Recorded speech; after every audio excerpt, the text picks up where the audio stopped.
In a quiet park on a sunny afternoon in Atlanta, a 14-year-old black boy sits on a bench, reading a book and waiting for his mom. But his peaceful moment shatters when a suspicious woman confronts him, accusing him of loitering and calling the police. Tension rises as officers arrive, questioning the boy like a criminal. Just when the situation seems ready to spiral out of control, a sleek black SUV pulls up and out steps the city's mayor, his mother. What happens next leaves the entire park speechless and sparks a conversation the community will never forget. The late afternoon sun cast golden rays over Riverside Park in Atlanta, Georgia, filtering through the swaying branches of old oak trees. Children's laughter echoed from the playground, where parents sat on benches chatting and watching their kids. Joggers passed by in steady rhythms, earbuds in, lost in their workouts. Birds chirped overhead, adding to the idyllic atmosphere. It was the kind of place where peace felt almost sacred until it wasn't. On a weathered wooden bench near the fountain, Darius Bennett sat with a book resting on his lap. 14 years old, tall for his age, and lean from playing basketball, he was the picture of quiet focus. He wore a plain white t-shirt and slightly faded jeans, his shoes scuffed but clean. His eyes, dark and thoughtful, scanned the words on the page, but every so often he'd glance at his phone, checking the time. His mom, Monica Bennett, had promised to pick him up after finishing a late meeting at City Hall. Darius didn't mind the wait. He liked the park, the open space, the sounds of life swirling around him, and the feel of the sun warming his skin. It was one of the few places where he felt truly at ease, where he could think without distractions. But today, something felt different. A tingling sense of unease crept into his chest.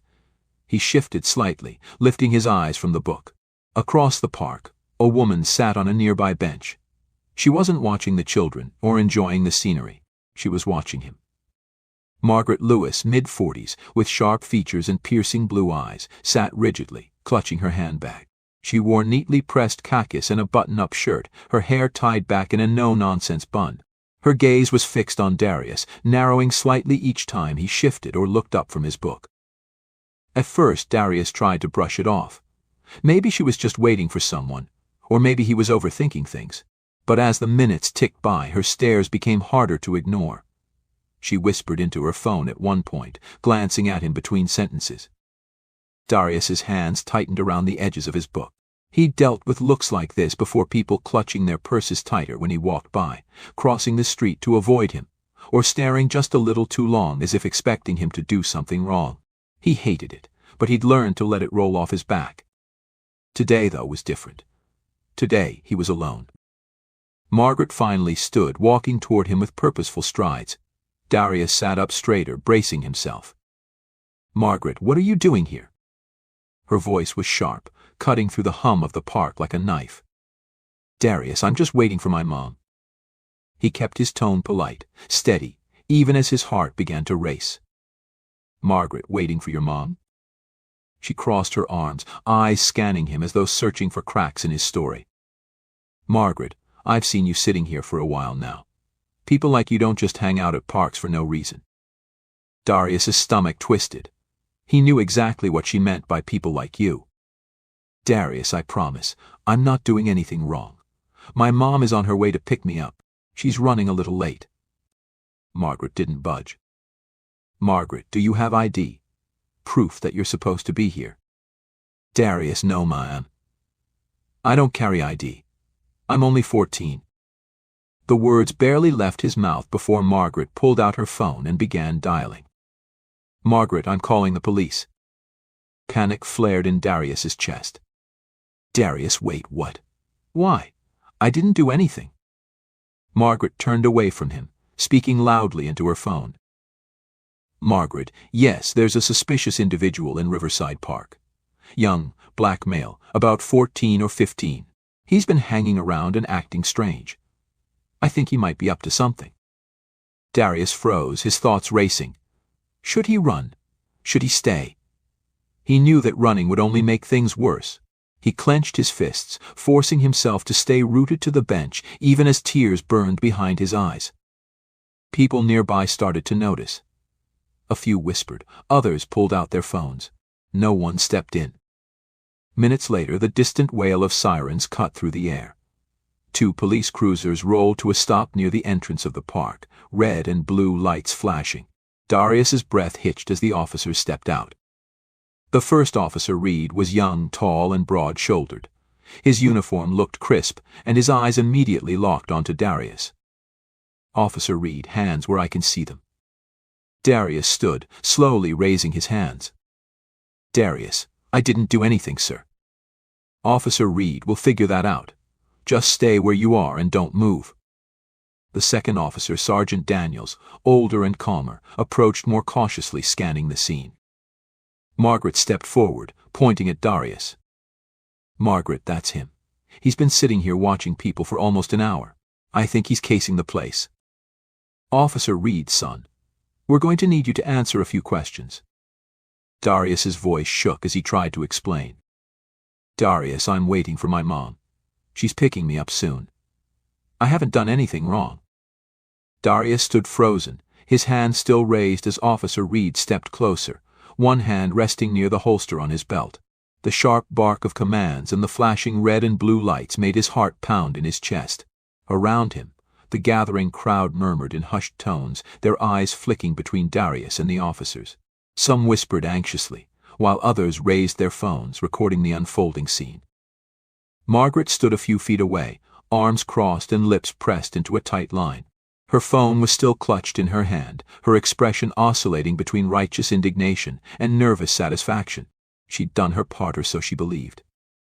"Step away from the bench, son," Officer Reed said, his voice firm but not outright hostile. Darius swallowed hard and complied, taking slow, deliberate steps away from the bench and holding his hands out in front of him to show he had nothing to hide. I told you," Darius began, his voice trembling slightly. "I'm just waiting for my mom. She'll be here any minute." "We'll sort that out in a moment," Reed interrupted, taking out a small notepad. "First, we need some identification. You got any ID on you?" "No, sir," Darius replied. "I'm only 14. I don't carry ID." Reed exchanged a look with Sergeant Daniels, who had been quietly observing from a few steps back. Daniels, older and clearly more seasoned, narrowed his eyes but said nothing for the moment. Margaret took a step closer, her heels clicking against the pavement. "He was watching people," she interjected. "I saw him sitting here for over an hour. He wouldn't move even when I asked him to. He's just loitering, maybe even scouting the area." Her words landed heavily, and Darius felt his chest tighten. He looked at Margaret, disbelief etched across his face. "I wasn't doing anything wrong," he said, more to her than to the officers. "I was just sitting there reading my book." "Reading your book?" Margaret scoffed. "Don't try to act innocent." Officer Reed's posture stiffened. "Mom, we'll handle this," he said, though his voice lacked the authority to fully rein in the situation. He turned back to Darius. "You said your mom is coming to pick you up?" "Yes, sir. She'll be here soon." Reed opened his mouth to respond, but before he could, Sergeant Daniels stepped forward and placed a firm hand on his shoulder. "Let's not jump to conclusions," Daniels said evenly. He turned his sharp gaze to Margaret. "Ma'am, did you actually see this young man doing anything suspicious? Or are you just assuming based on how long he's been here?" Margaret faltered, her mouth opening and closing as though searching for the right words. "He was just sitting there," she admitted, "but I know the type. He didn't belong." Daniels raised an eyebrow. "Didn't belong," he echoed, his voice calm but layered with subtle challenge.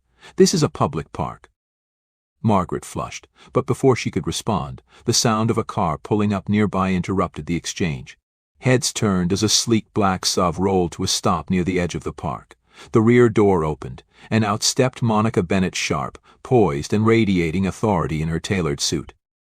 The murmur of the crowd grew louder as recognition rippled through the onlookers. "Isn't that the mayor?" someone whispered. Margaret's face drained of color. Monica Bennett's heels clicked against the pavement as she strode toward the scene. Her gaze locked onto her son, her expression a mixture of relief and simmering anger. "Darius," she called, her voice firm. "Mom," Darius nearly choked out, his hands still raised. Monica's eyes shifted immediately to the officers, then to Margaret, who suddenly looked very small despite her earlier bravado. What is going on here? Monica demanded, her voice low but carrying undeniable weight. Sergeant Daniels immediately straightened, taking a respectful step back. Officer Reed looked visibly nervous, his earlier confidence evaporating. Monica Bennett's heels clicked sharply against the pavement as she led Darius toward the officers. The tension in the air was palpable, as if the entire park held its breath, waiting for what would happen next. Darius walked beside his mother, his shoulders still tense, but the warmth of her protective hand on his back gave him some comfort. He had never been more relieved to see her. Yet, the humiliation lingered, tightening his chest with every step. Sergeant Daniels, sensing the gravity of the moment, gestured toward a quieter spot near the park's edge, away from the growing crowd. The officers Monica, Darius, and Margaret gathered there, leaving the murmuring bystanders to speculate. Margaret followed reluctantly, her arms crossed and her face pale. She clutched her phone, as if it could shield her from the consequences of what was about to unfold. Monica didn't wait for anyone to speak. Her voice cut through the heavy silence like a blade.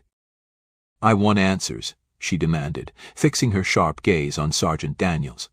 "I want to know exactly what happened here and why my child, was treated like a criminal." Daniels cleared his throat. Despite his years of experience, the authority in Monica's voice unsettled him. "We received a call about a suspicious individual," he began carefully, glancing at Margaret. "We responded as we are trained to do, following procedure." "Procedure?" Monica's eyebrows shot up. "Does your procedure involve intimidating and questioning a 14-year-old child without evidence of wrongdoing? Does it involve treating him as a suspect before gathering facts?" Reed shifted uncomfortably beside Daniels but remained silent. "Ma'am," Daniels replied, his voice more measured, "I can assure you there was no intent to mistreat anyone. Given the call we received, we had to act quickly to assess the situation." "Assess the situation?" Monica's tone sharpened. "You had a frightened child and a woman making unfounded accusations. What exactly were you assessing, officer?" "His skin color, his posture on a bench." Margaret flinched at Monica's words, her earlier self-assurance completely shattered. I didn't mean," Margaret stammered. "Didn't mean what?" Monica rounded on her now. "Didn't mean to assume my son was dangerous because of how he looks. Didn't mean to call the police instead of simply asking him another question. Or maybe you didn't mean for this to escalate to the point where my child thought his life might be in danger." Margaret's mouth opened and closed as she tried to form a defense, but none came. Instead, her shoulders slumped and she looked down at the ground. Darius finally spoke, his voice quieter but steady. "I wasn't doing anything wrong," he said, addressing Margaret directly. "I was just sitting there, reading and waiting for my mom. That's all." Margaret finally looked up, her eyes wide with guilt. "I'm sorry," she said, her voice barely above a whisper. "I really thought, I just—" "You just assumed," Monica finished for her. "And your assumption could have cost my son his dignity or worse." Margaret nodded, her face flushing with shame. "I didn't mean any harm," she repeated, her voice cracking. Monica took a deep breath, visibly working to steady herself. She turned back to Sergeant Daniels. "And what about your officers?" she asked.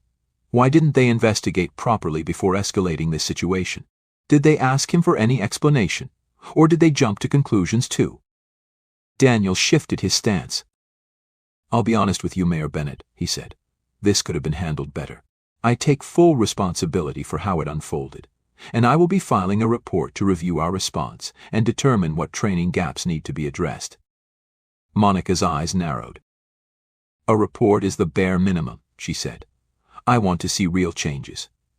I want every officer in this precinct to undergo anti-bias training, and I expect follow-ups, not just paperwork that sits in a drawer." Daniels nodded.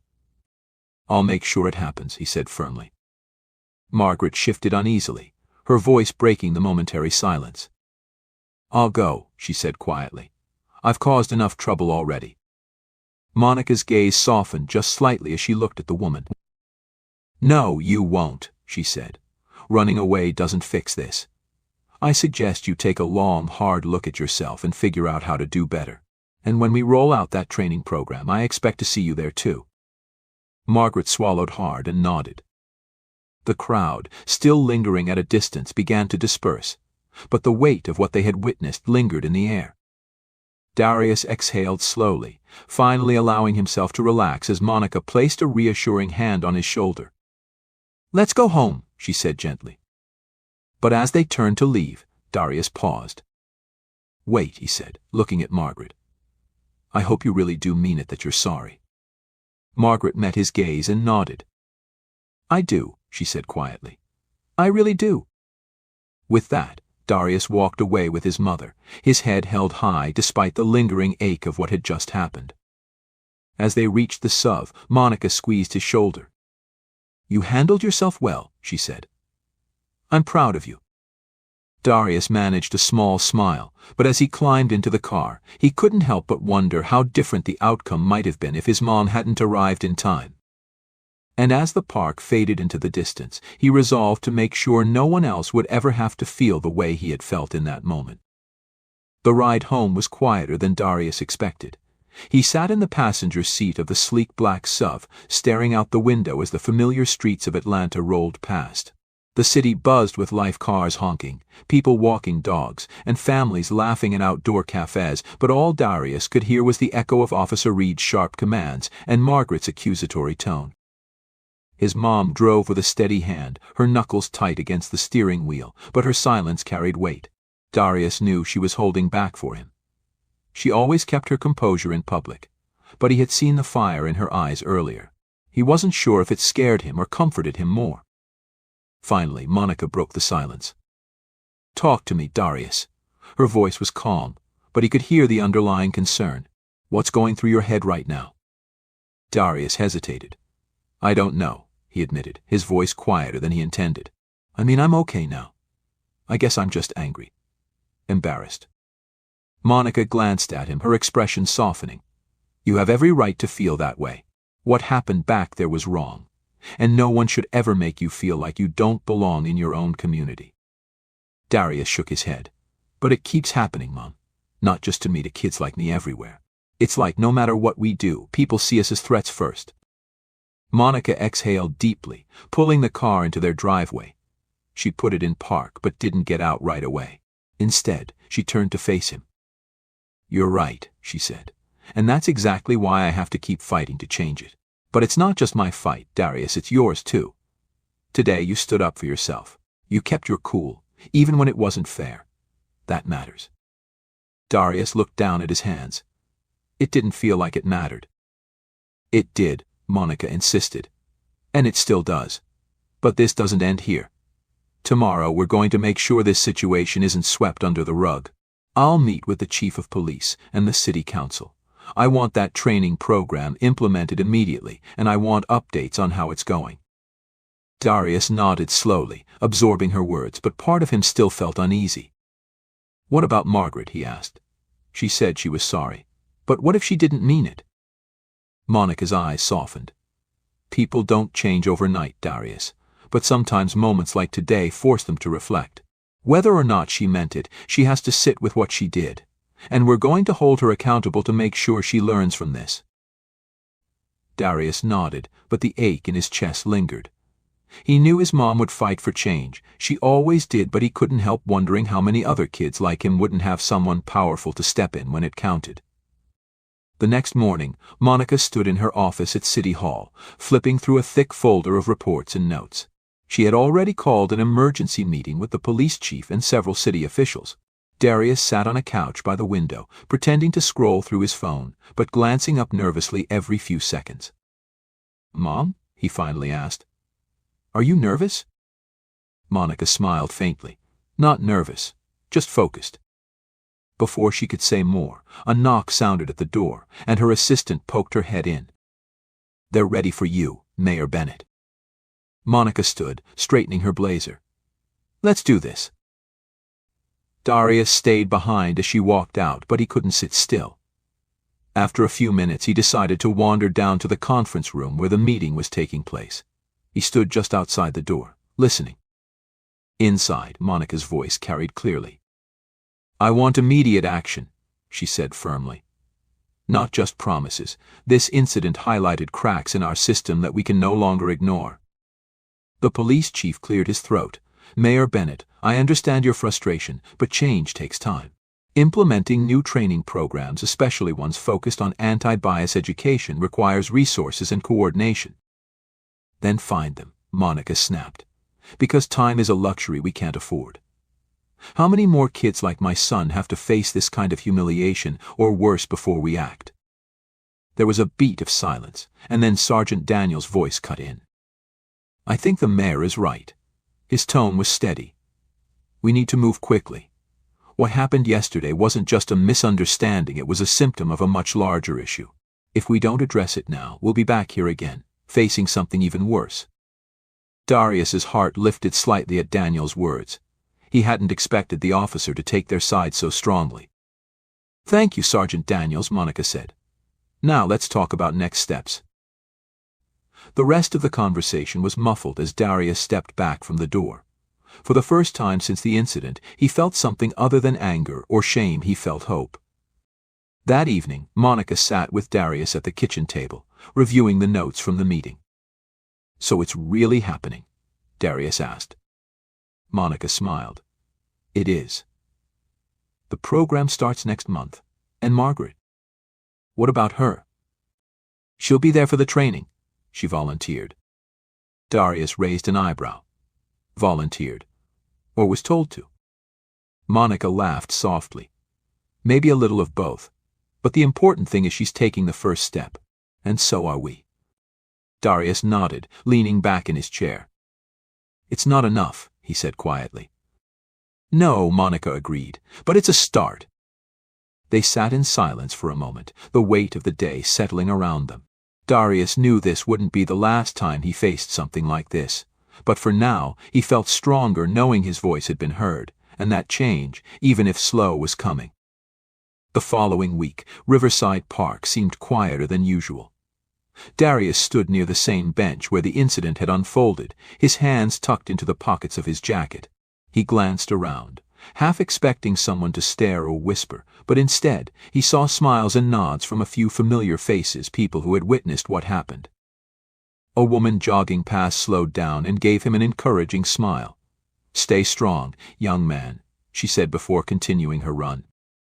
Darius exhaled slowly. He wasn't sure how to feel about the attention. Part of him appreciated the support, but another part of him wished none of it had ever happened. He wished he could go back to being just another kid sitting in the park, invisible and unbothered. His thoughts were interrupted by the sound of footsteps. Turning, he saw Margaret approaching. She wasn't as put together as before. Her hair looked hastily tied back, and her face carried the faint shadows of sleepless nights. She hesitated when she saw him, then took a few more steps forward. Darius, she began, her voice softer than he'd ever heard it. Darius straightened, his expression unreadable. Mrs. Lewis. She winced slightly at the formality but pressed on. I wanted to see you in person. I know I already apologized, but words aren't enough. I was wrong. About everything. Darius didn't say anything. He wanted to believe her, but he wasn't sure if he could trust her change of heart. Margaret swallowed, looking down at her hands. I've been attending the anti-bias training your mom set up, and it's been eye-opening. I didn't realize how much I was carrying fear. Assumptions, things I thought were harmless. But they weren't harmless. What I did to you wasn't harmless. She looked up, her eyes shining. I can't change what happened, but I can try to make sure it doesn't happen again to you or anyone else. Darius studied her for a moment before speaking. How? Margaret's hands fidgeted, but she stood firm. I started volunteering at the youth center near here. They need help with tutoring, and I thought maybe I could do some good there. Your mom also asked me to share my story during the trainings to explain what I did and why it was wrong. Darius nodded slowly. He could see the sincerity in her eyes, but forgiveness wasn't something he could offer immediately. I'm glad you're trying, he said at last, but it's going to take time. For me and probably for you too. Margaret gave him a small, grateful smile. I understand. As she walked away, Darius felt a strange sense of relief. It wasn't closure, not exactly, but it was a step towards something better. Back at City Hall, Monica Bennett stood before a packed room. Community leaders, police officers, and concerned citizens filled every seat. The buzz of quiet conversation died down as Monica stepped up to the podium. "Thank you all for coming," she began, her voice strong and steady. What happened last week at Riverside Park was not just an isolated incident. It was a reflection of a deeper issue that has been ignored for far too long. She paused, letting the weight of her words settle. But today, we're taking action. The anti-bias training program we've implemented isn't just about the police force, it's about our entire community. We're partnering with schools, businesses, and organizations to ensure that everyone young and old understands how bias works and how to confront it. The crowd broke into quiet applause, but Monica wasn't done. "Change isn't easy," she continued. "It takes effort, education, and accountability. But it's worth it because no one should feel unsafe in their own neighborhood. And no child should be treated like a threat simply for existing." She glanced at Darius, who sat near the front. "My son reminded me of something important that day. Progress doesn't happen when we stay silent. It happens when we speak out, even when it's uncomfortable." Weeks passed, and the anti-bias program began to take shape. Officers attended training sessions where they shared personal stories and discussed how to rebuild trust with the community. Schools introduced lessons on empathy and inclusion, with Darius even joining a panel to talk about his experience. The ripple effect spread. Margaret became a regular volunteer at the youth center, slowly building connections with the same community she once viewed with suspicion. Darius noticed her efforts, and over time, their encounters at the park grew less awkward. "Hi, Mrs. Lewis," he greeted her one afternoon as she handed out art supplies to a group of kids. "Hi, Darius," she replied with a genuine smile. It wasn't friendship, but it was progress. One evening, as Darius and Monica sat on their porch, they watched the sun dip below the horizon. "Do you think it's really going to work?" Darius asked, his voice quiet. "The training, the programs, all of it." Monica nodded. "I think it's a start, and sometimes that's enough to make a difference." Darius leaned back in his chair, finally allowing himself to relax. "You know," he said, a faint smile tugging at his lips, "I thought parks were supposed to be peaceful." Monica laughed softly. "They still can be. And maybe now, because of what happened, they'll be even safer for everyone." Darius didn't respond right away, but when he did, his voice carried more certainty than it had in days. "I hope so," he said. "I really hope so."